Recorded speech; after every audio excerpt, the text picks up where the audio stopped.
Welcome to Malicious Compliance Stories. We have 3 stories for you today. Please subscribe for more great stories. Now let's get started. Cell phone company tries to keep my money. I purchased a flip phone for my elderly father from one of those companies that only cater to older adults. His phone stopped working, so I asked for a replacement. I was told that phone is no longer sold, but there is a new version. I ordered the new phone. It worked for about a month and a couple of days, then stopped. When I called customer service, the rep told me it is a known issue with the new version. I asked to have another phone sent, but was told the 30-day warranty expired. I asked if this is a known issue, then why aren't you sending replacements? She said she didn't know. The rep did some troubleshooting. It worked for a day, then stopped again. I reached out to corporate and they refused to replace the phone. I asked for a refund for the phone and a refund for the last month I was charged. They flat out refused to refund my last bill. Corporate told me to return the phone, meaning I would have to pay the shipping cost. After sending complaints to the Better Business Bureau, the FTC, the district attorney, and posting about my experience on Google and Yelp, they finally sent me a return shipping label. They did refuse to refund the last month, even though my dad had, with their own admission, only used the phone for a couple of days the last month. Cue malicious compliance. So I sent the phone in the box it came in. I also double-boxed it and packed it with a ton of stuffing. I overloaded it so much you can barely see the box the phone is in. I made sure that box was ridiculously heavy. You will pay for the last month even if it's through your return label. Want me to quit arguing with your orders cause you know better? Fine. So I work in a print shop and my boss is a huge control freak and also a know-it-all.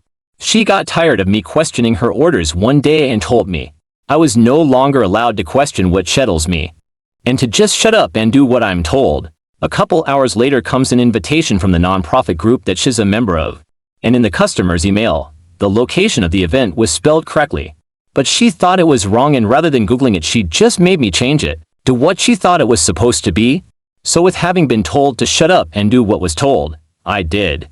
And we printed 150 invitations with the wrong event venue name on them and delivered them to the organization that she was a part of.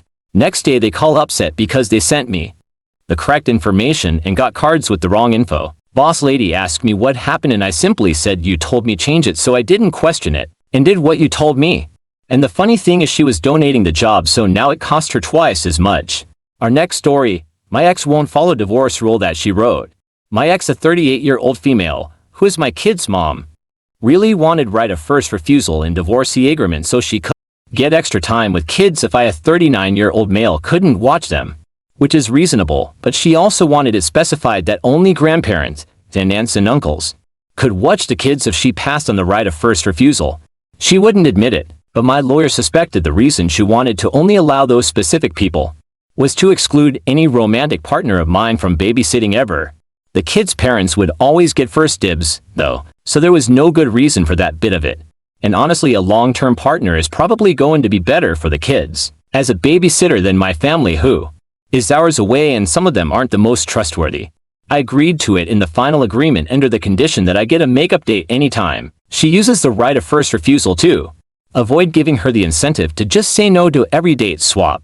So fast forward to this weekend, and I ask if she wants the kids under right of first refusal, and she says yes, but that she won't give me a makeup overnight because the right of first refusal requires a makeup. I tell her that this counts as rejecting her right of first refusal. She gets mad and says I should give her the kids anyway.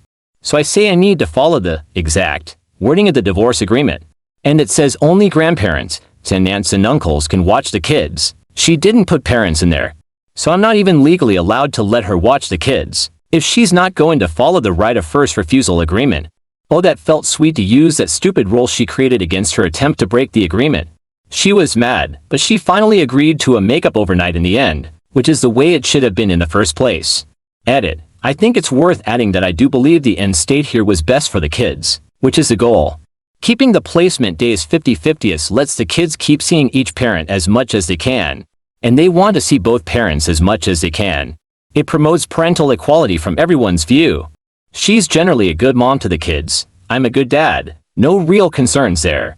But she's willing to try to break the divorce agreement so that she can get more time with the kids by taking time away that I was supposed to be able to spend with the kids. And that's not fair to the kids or to me. And I am happy I stopped her from doing that. I hope you enjoyed the stories today. Please like and subscribe. We will see you in the next video.